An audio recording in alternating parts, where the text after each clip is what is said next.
renouer avec la dimension spirituelle de l'homme et les valeurs éternelles. Un point et quel point?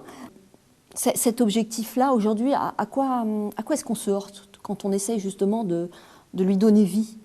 On se heurte à l'histoire de France. Oui. L'histoire de France, c'est l'histoire, de ce point de vue-là, hein, c'est l'histoire d'une mainmise de l'Église catholique sur le pays, sur la politique du pays, une sorte d'emprise religieuse sur les esprits, et qui a abouti à la Révolution, et qui a abouti au siècle des Lumières, et à la loi de 1905 sur la séparation de l'Église et de l'État, etc.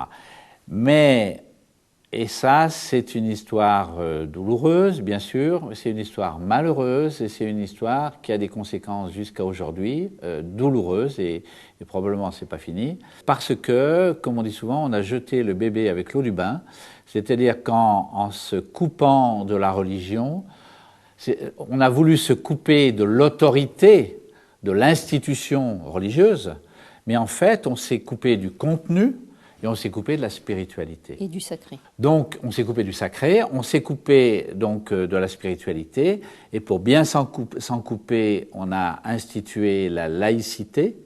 La laïcité, ça veut manifester dans le concret la séparation du religieux et de quoi? On ne sait pas trop, hein, parce que les Indiens vous diraient, en dehors du religieux, il n'y a rien. En dehors de l'union, il n'y a pas grand-chose.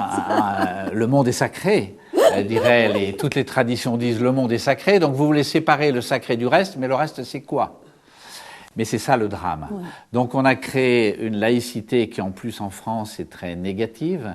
L'Inde, par exemple, est politiquement un pays laïque, c'est intéressant à savoir.